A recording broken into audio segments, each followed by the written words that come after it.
Leo ni siku ya Jumatano, Mei tarehe 14. Ndio vlog yetu itaanza. Actually kwenye video nitaonesha jinsi ambavyo na take trades, jinsi ambavyo nafanya market preparations, jinsi ambavyo nafanya entries, jinsi ambavyo na hold trade na jinsi ambavyo na close profits in real time. Yes sir, so it's going to be one of the beneficial vlog. Utaona how much it takes psychologically we as a traders, vitu ambavyo tunapitia like kama missed trades, muda mwingine unapata hasara which is unaweza kupata losses. Kwa mtu ambao hujui trading literally na ni wa kwanza kabisa, labda you are new kwenye hii channel, jina langu naitwa Cryer Ninkers, ni financial market trader lakini pia ni investor na ni educator.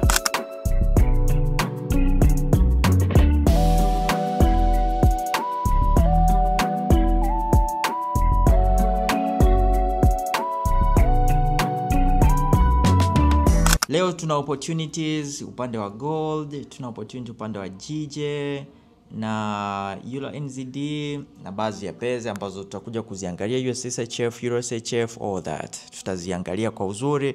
Utaona jinsi ambavyo tunafanya market analysis, preparation and everything, so that in the meantime, maybe next time unaweza ukateka advantage as well. Sasa hizo opportunities zinajirudia kila siku. Kwa wewe ambao pia unatamani uwe familia ya watu ambao wanakuwa na trade nao kwenye group, unaweza nikaacha link down below. Unaweza become a member, just kuwa member. Kuna watu ambao walikuwa hawajui hata what is forex, right now wana trade, wana capital zao, wengine wana trade Profarms. Profarm basically ni kama kampuni ambazo zinawapa mitaji trader ambao wana skills lakini hawana capital, so tunaziita ni proprietary funding firms.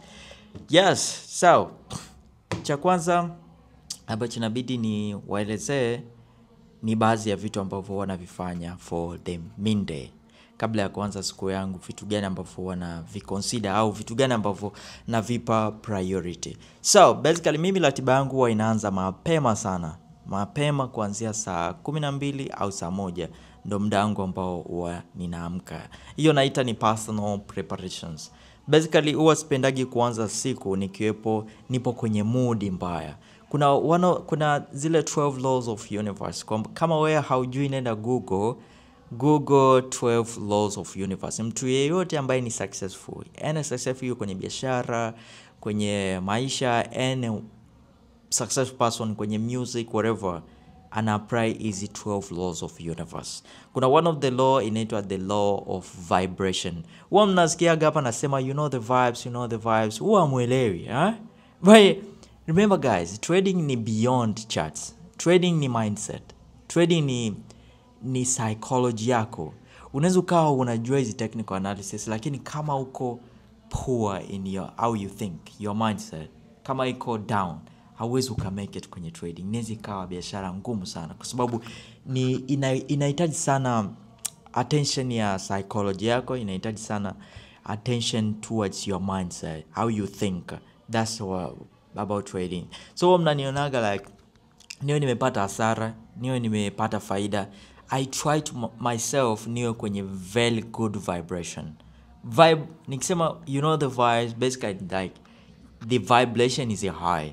So hii law of vibration ni third law kwenye zile 12 laws of universe. Yenyewe inasema kwamba to anything, chochote ambacho unakijua we duniani kipo kwenye motion, kina some source of energy vibration. Nikisema vibration basically ni kwamba kina some source of frequency. Nikisema frequency namaanisha right now ukiamka asubuhi, kama uko surrounded na negativities zina vibrate. Vibration manake tayari umeshajisurround energy yako na zile vitu ambavyo vina negativities. So unaweza kuamka asubuhi ukasema leo siku yangu mimi itakuwa mbaya na sijui yani itakavyokuwa, tayari usha attract negativities. So zile vibration zako za ku attract something positive or negative zinakuwa low or high. Unapokuwa na high vibration, basically ni kwamba una attract abundance, una attract positivity, una attract positive energies. Yani kwamba hata kama wewe ulikopa utaki labda opportunity fulani hautaipata hiyo siku, ukiwepo kwenye positive vibration yako ziko high, kuna some chances kwamba utapata very good results na opportunities zitakuja. Trust me, kuna ile the lady car theory ambayo nimewahi kuelezea nadhani kwenye podcast. Do you know the lady car theory, guys? The lady car theory, kuna mwandishi alikuwa anaenda kufanya interview kwenye kituo fulani cha radio. So alipofika pale, yule ambaye alikuwa na mmoja akamuuliza kwamba ulivyokuwa unakuja hapa studio umekutana labda na lady car, kwamba gari yenye rangi ya LED. Akisema hapana, sijaiona. So siku nyingine ambayo alikuwa anakuja studio akamwambia, leo vipi, umeona the car ambayo ni red? Akanambia no, sijaona. So ile siku akamwambia, ili kesho ukija hapa studio, please count magari yote ambayo utayaona ambayo yatakuwa mekundu, na the number ya yale magari ambayo utayaona nitakulipa kiasi fulani cha pesa kwa kila gari moja. So ile siku alivyorudi nyumbani, alivyokuwa anakuja tena studio, macho yake yakawa yanatafuta the lady car. Akiona lady car anahesabu, lakini si kwamba siku zingine alikuwa anaona.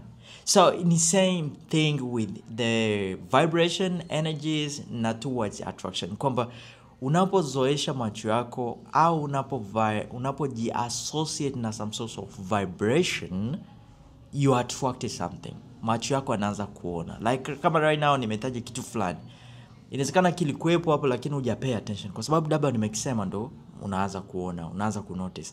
That's how our mindset na subconscious zinafanya kazi. So I try my best kwamba what you think, you are what you think. Yani wewe, you are what you think. Yana maanisha matokeo yako ya sasa hivi ambayo unayo ni results za what ulichokuwa unafikiria back then, either a week before, a month before, a year before. Ulichonacho right now ulikiattract na ile energy yenyewe ulikuwa nayo. So kama unataka achieve certain thing, maybe in the next day, next week, inabidi ubadilishe what you think. That's some source of energy. I will advise go lead them. So maaniki wanapenda sana nijiweke kwenye frequencies zenye high vibration. Ndio maana nasema, you know the vibes. You guys never understand, lakini I mean what I always say. Okay, you know the vibes. Manake you have to make sure your vibe is high. And kama vibration yako iko low, ni pale ambapo unakuwa na attract negativity, unakuwa kwenye fear, unakuwa kwenye some source of depression, unakuwa kwenye just negativity, yani kwamba auoni kama kuna matumaini yote ya siku ambayo unaweza ukaachieve anything. Same applies kwenye trading, guys. Pale ambapo maybe umepata hasara, umepata faida, make sure unakuwa kwenye high vibration, unakuwa kwenye high vibe. The moment upo kwenye high vibe, inakutengenezea some source of energies zisikudistract. Kwa namna labda ya lugha ya kawaida, huwa tunasema kwamba hakikisha unamdistract adui yako, ambaye labda kwa watu ambao wenye imani tunasema labda shetani. Shetani yeye anapenda kuona unateseka, lakini kila vigingi anavyokutumia akiona unaendelea kucheka, anachoka, anasema huyu kuna kitu ambacho labda anatumia au Mungu wake yuko vipi. That's the same thing what I'm saying about vibration. Make sure you set yourself in a positive, a higher vibration. Don't set yourself kwenye low vibration. You get the vibe, guys. Popote ulipo sema, you know the vibes. You know the vibes, man. That's how it is. So huwa napenda niwe na ile self preparation, ambapo naweza nikatengeneza hizi mood kupitia kusoma Bible verses au kusoma vitabu, au saa nyingine kusikiliza certain podcasts, sometimes kusikiliza hata some music. Kuna music ambazo zinaweza zikatengeneza good vibe, yani ukawa kwenye good mood, you get it. Yani I try my level best kuwa kwenye very good mood, in a way kwamba hata nikiona trading setup, I just tell myself kwamba, yo man, we gotta take this one, and I'm done. You get it. Hata kama nimepata sana, then I tell myself, you know what boy, yes sir, right now it's a loss, but tutapata opportunity nyingine. I just tell myself that kwamba tutapata tena opportunity nyingine. Tusipopata opportunity nyingine, manake tutasubiri tena siku nyingine. So siwezi nikatengeneza zile negativity za kuogopa, like some sort of fear. Siwezi kutengeneza zile mindset kwamba labda ni overtrade, labda ni revenge trade, unajua, au nikimwona mtu mwingine nianze kuwa attracted na mafanikio yake, zile like kama kujicompare. I try myself to keep my vibration high, guys. Make sure you apply this one. Ina save big time. Sio kwenye trading tu, hata kwenye maisha yetu ya kila siku. Make sure you apply this one. It's going to save you big time. Alright? Big time. Yani inakusave big time. Unaweza ukawa unamuona mtu mwingine anafanikiwa, ni kwa sababu anajaribu kujiweka labda karibu na Mungu, vibration yake inakuwa high. Awazi negativities, anawaza positivities. Make sure hata kama unamchukia mtu, jitengenezee mazingira ya kuyaona mazuri kwenye huyo mtu ambaye labda mindset yako, subconscious mindset yako inakuambia, inakutuma wewe umchukie. Find any good thing. Pale ambapo umekosea, iwe kwenye maisha ya kila siku, iwe kwenye trading, kama hapa nadhani wengi mtakuwa ni matrader, whatever, ukijiona kwamba umekosea chochote, ukaanza kujilaumu, tafuta zuri lako moja tu and appreciate that. Tafuta mazuri yako mawili tu, appreciate it. Kwenye trading kuna kitu ambacho wengi watu semaji big time, kwamba it's hard kupata trading capital, very hard, but it's simple kupata trading opportunity nyingine kwenye market. So before wewe hapo ku revenge trade kwenye market, mpaka ukabro your own trading account, au your platform ambayo umepita challenge mbili for weeks ama for a week, labda ni 50k, 20k, 10k, 5k, 15k, hiyo ukibrow up right now, basically kupata tena hiyo capital itabidi udedicate sana. So ukipata hasara kwenye single trade ama series of trades, remember there are other opportunities which is quite easy to get them. Kuna kesho yake, lakini pia utakuwa kwenye very good mood, utakuwa kwenye mood nzuri ukicompare na siku ambayo wewe umebrow up the account. You get it? So I try my best niwe kwenye very good state. I try my best niwe kwenye very good mood at all time. Alright? Then after nafanya market preparation. So basically market preparation kitu ambacho wanakifanya, natafuta trading opportunities kwenye my watch list, nazifanyia analysis. But nzuri wana share na members. Nina member takribani wengi ambao wanakuwa na trade now. Ukitaka kujoin, nimeacha link kwenye description, unaweza ukajoin anytime. Ndio huo ambao na trade now. Wanani keep sana niwe more for accountable. They are making me so accountable, like ku-update, kuangalia market inachokifanya, lakini pia nikitake trace, I have to show them kwamba hey, we took this one, so what do you think? Vitu kama hivyo. So yeah, make sure you do that. Fanya market preparation. Sio tu ukifungua chart tu hivi tayari una execute trade. It's not like that. Sawa. Kitu kingine ambacho najitahidi sana niwe nacho pale ambapo nimekosea, I try my best kupitia my trading journal. So trading journal basically, kwa trader yote ambaye labda hujui, trading journal ni kama daftari lako la mauzo kwa wewe mfanyabiashara. Nadhani kuna kitu ambacho traders huwa tunashindwa kuelewa. Trading ni one of the must time trading business. I mean paying business. Yani ni industry ama career fulani ambayo unataka ikupe mafanikio makubwa, ambayo ukikompea na mtu ambaye anauza genge au anauza duka, unaweza kuanza kuona like anatengeza labda pesa ndogo sana.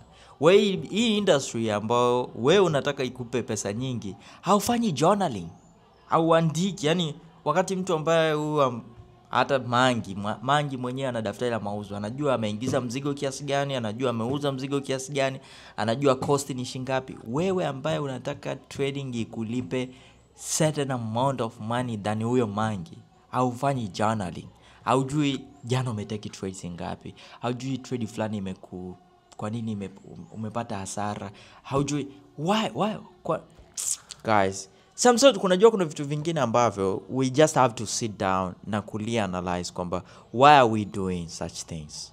ni vitu ambavyo ni very basic. These are small stuffs, lakini vina shape results zako big time.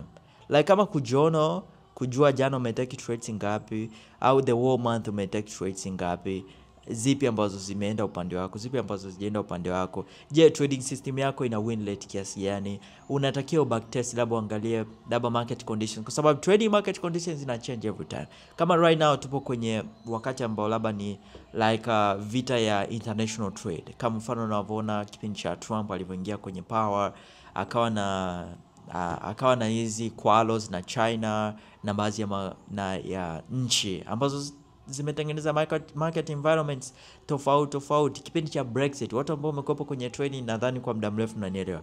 You remember the environment kipindi cha Brexit, tukatoka Brexit tukaja kipindi cha COVID, tukatoka COVID tukaingia Russia and Ukraine vita hii hapa, and then yes, there's a lot going on. So you have to at least some proofs kwamba trading system yako ina adopt kwenye hizi market environment. Hata watu ambao na trading wanatumia robot, wamefanyia coding kwenye trading system zao kwenye robots, wanakuwa wanajua kama robot langu right now win rate imepungua labda kutoka 50 mpaka 30, sasa hivi inabidi ni update. Anajua vipi?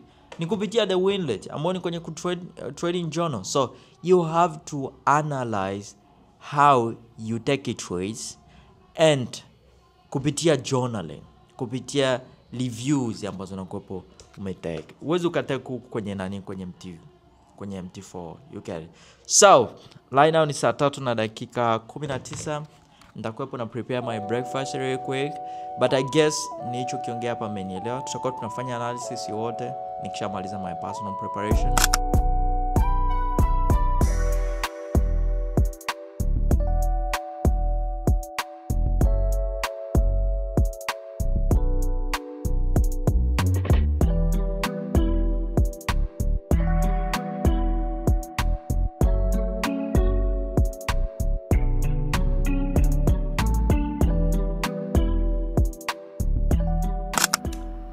So we have made this loop.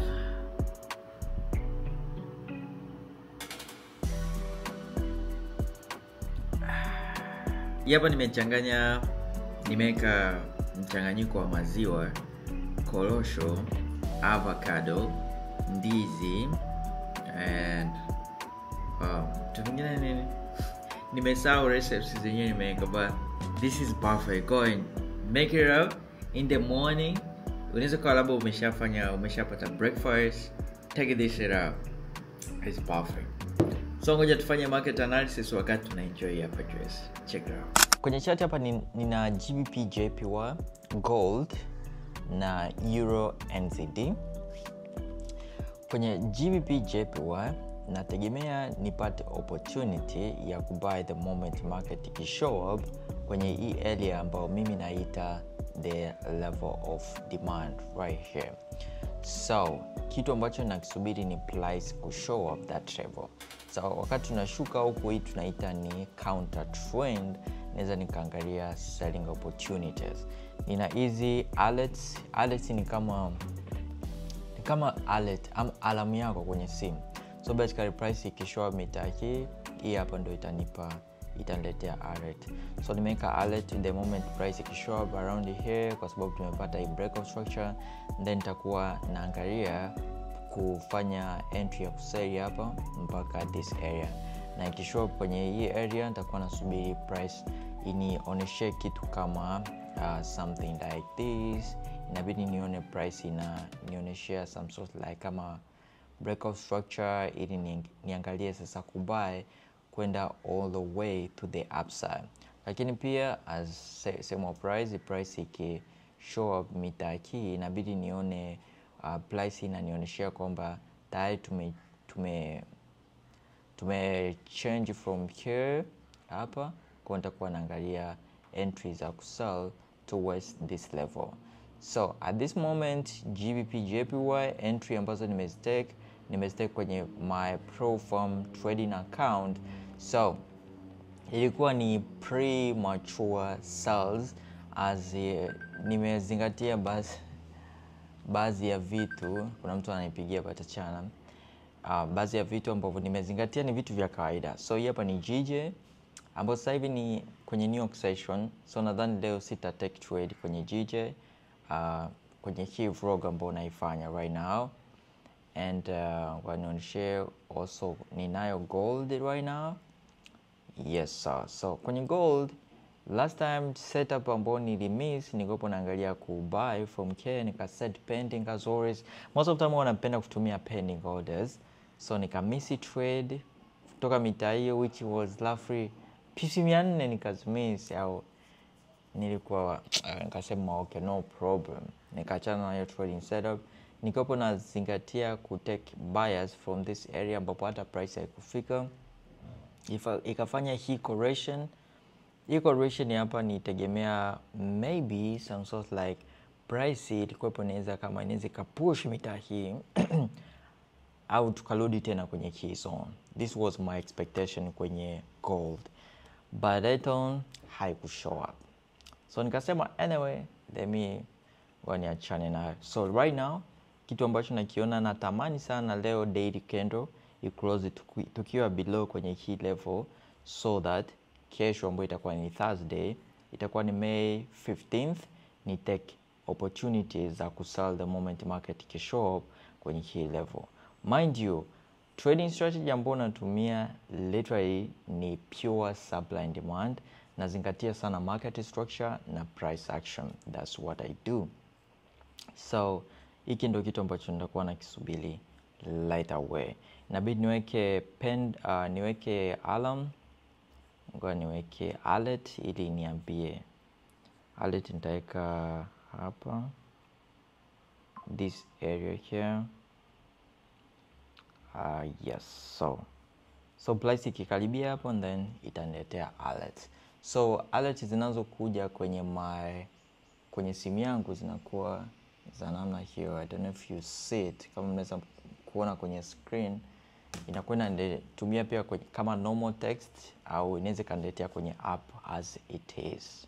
Okay, so leo vlog yetu nimeanzia katikati. Nilikuwa tayari nishafanya baadhi ya routines. Moja hapo ilikuwa naendelea kusoma my book right here, lakini pia naendelea kusoma my Bible routine na baadhi ya vitu ambavyo ninavifanya. So in the next couple of hours nitakuwa all my way to gym, as nitakuwa na gym session. You know the vibes, catch you there. Hey yo guys, right now it's gym time. You know the vibes. So nina some trades ambazo right now zinaland. Let me show you real quick. Let me show light away. As you see, tutakuwa na hizi hapa pending orders. About tuna pending order ya GJ right there. I don't know if you see. Kuna GJ, then tuna gold. Yes sir. So wakati naenda gym, most wanapenda nikienda gym literally niwe tayari nimekula or some sauce. Yeah. So let's check it out and jump it in. You know the vibes, man. Let's check out. Yeah, so let's get into it.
Hey yo guys, so done with the gym. Now kitu ambacho niko nacho right now, actually tupo kwa streets, and of course what I will have to do right now is basically sorry, right now ni 9 p.m. So kwa sababu 9 p.m. and all of my trades bado ziko kwa pending, bado tupo kwenye pending positions. Tuna pending position ya GJ right there and gold. Now I'm thinking nitumie time ningie kwa street. I don't want to be part of the show.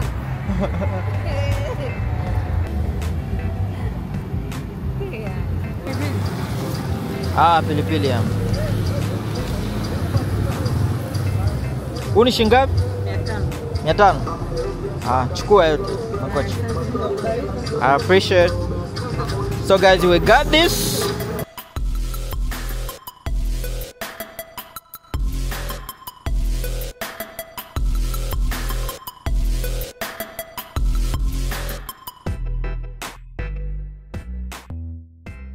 Actually, tumeshaweka order.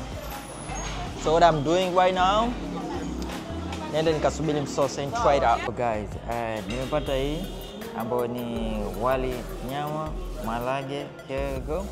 But this is basically the basic. This is a basic food, guys. Let's test out. Yeah, it's perfect. Perfect. Yeah, it's tasting good. Good morning. Leo ni siku nyingine tena na sasa hivi ni saa 4:30. Nimechelewa ku update but it's not a big deal. Right now nataka tuende direct straight kwenda kuangalia trades ambazo tulikuwa na pending entries. Unakumbuka tuna pending entry ya gold na pending entry za GJ. Bado hata moja namba isha execute, lakini nataka tufanye a little bit of analysis, tuangalie what's popping, okay? So hii hapa ni gold. So kwenye gold jana tuliweza kufika mpaka this area here mitaki. So along the care bado naendelea kuona kuna movement ya kuendelea price kupush all the way down, but nitakuwa patient kusubiri price iendelee kupush.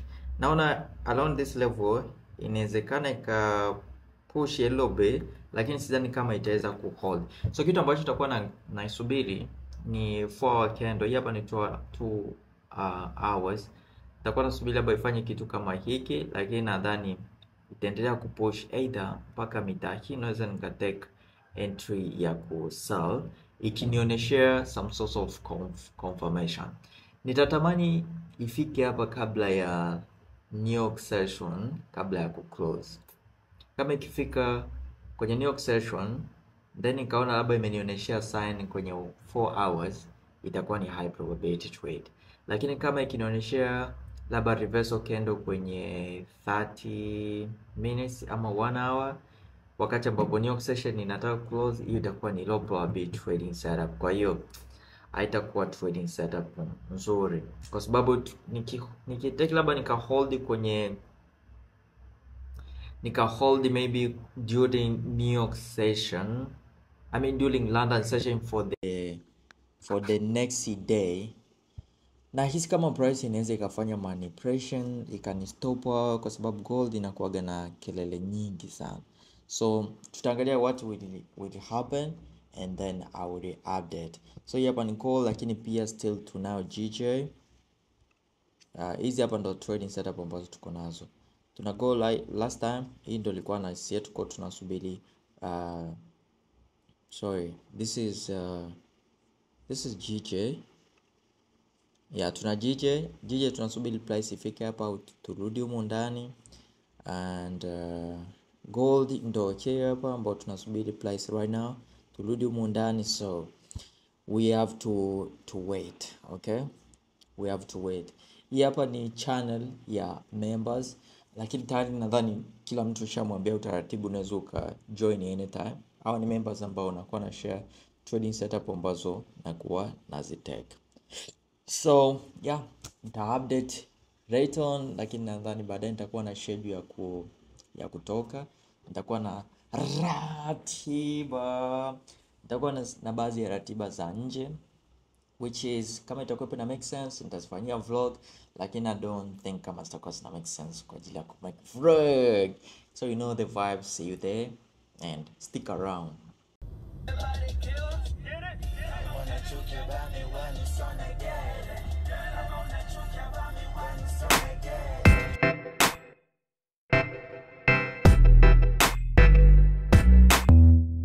We are back. Sasa hivi ni saa 2:42 Thursday, na tayari kama kawaida tulikuwa tunasubiri kwa hamu sana gold irudi kwenye point of interest ili tuweze kutake positions za kusell, but nitakuwa honest guys, very honest, siko vizuri na hii trading opportunity ambayo right now tumeipata.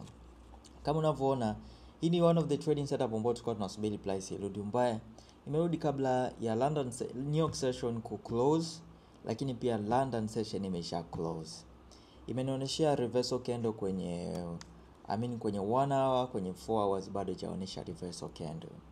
So, nimefanya execution ya trade lakini ni low probability trading setup and sipo comfortable nayo ku over risk. Ku take a big risk on this one. So guys, most of time nikipataga setup kama hizi ambazo like kama zinakuwa ni low probability trading setups, huwa nakuwa a little bit nervous na nakuwa pia sijiamini.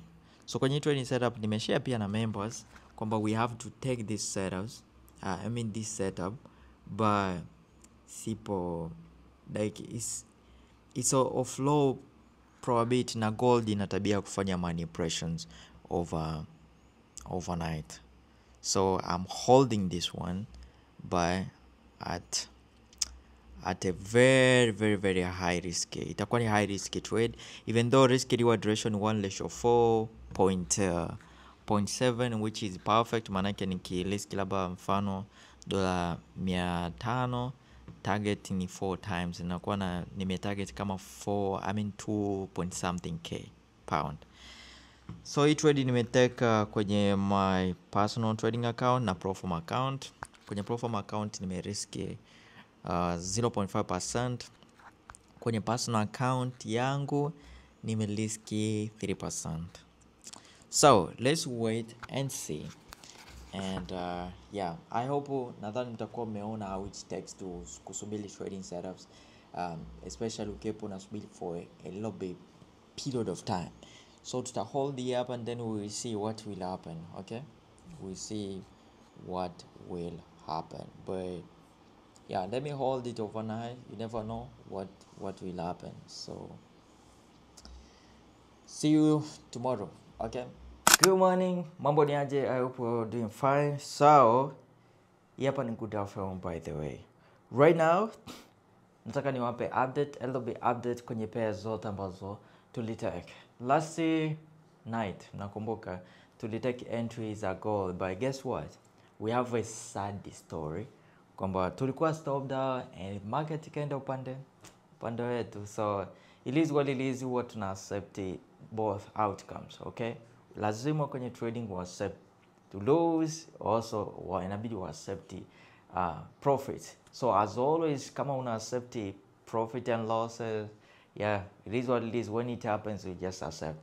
So right now actually tulipokuwa stopped out, ngoja ni screen record kwenye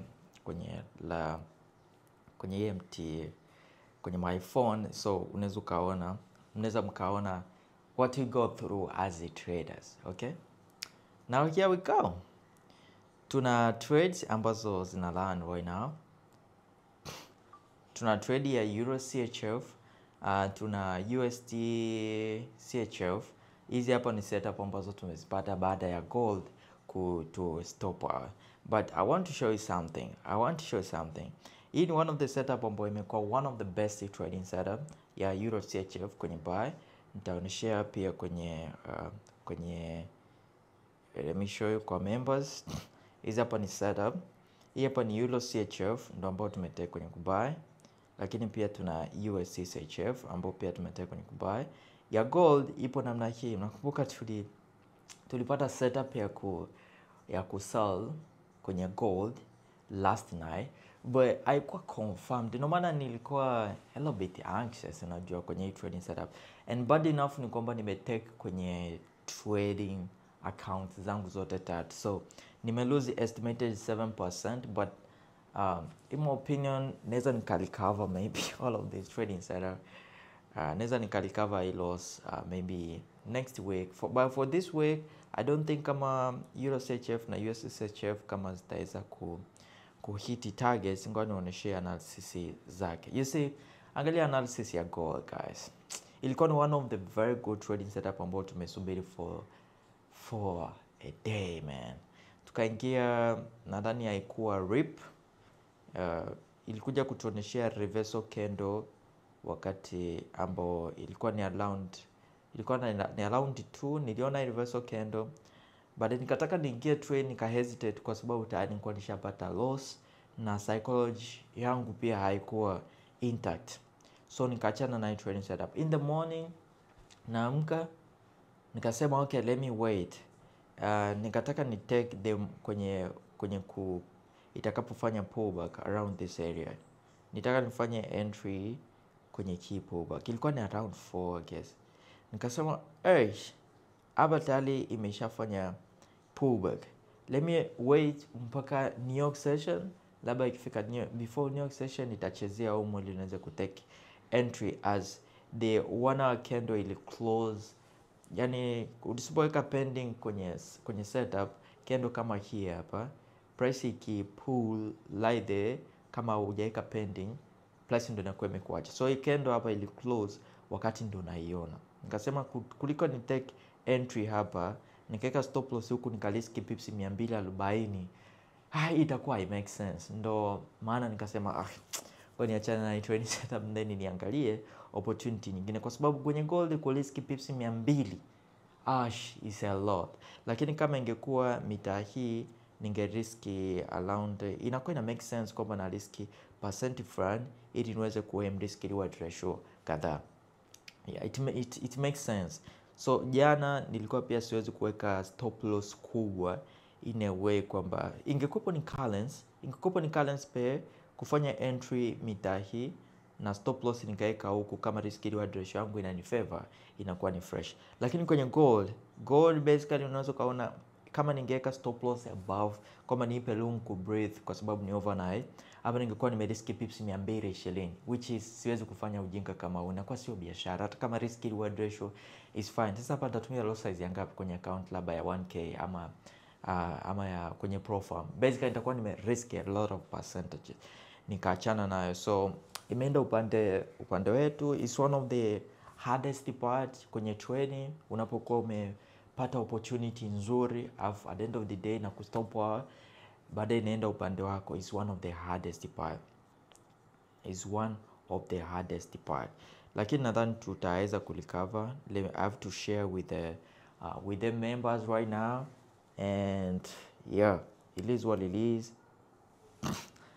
Cheers.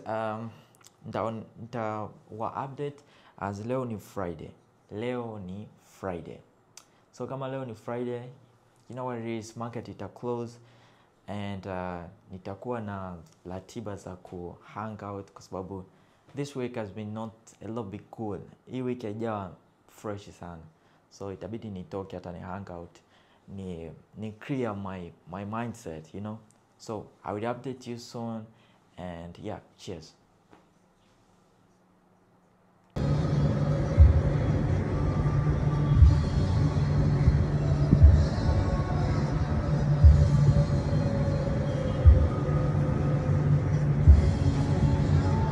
Hello guys, mambo ni aje? So it's Saturday right now, and actually tayari tushamaliza the week ambao tumekuwa nayo since Monday, and hii ni wiki ambayo imekuwa na ups and downs, you know, ups and downs.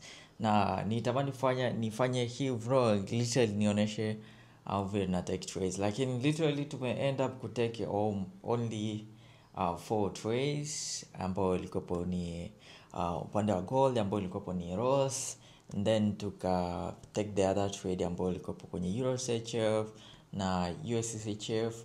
The missing trade ilikuwa ni gold pia kwenye kubuy, so USD hata nika count, so ni like 3 trades trading setups. Kwenye the other trade nadhani ilikuwa ni GTL ambao siku document video ni kwenye my profile account.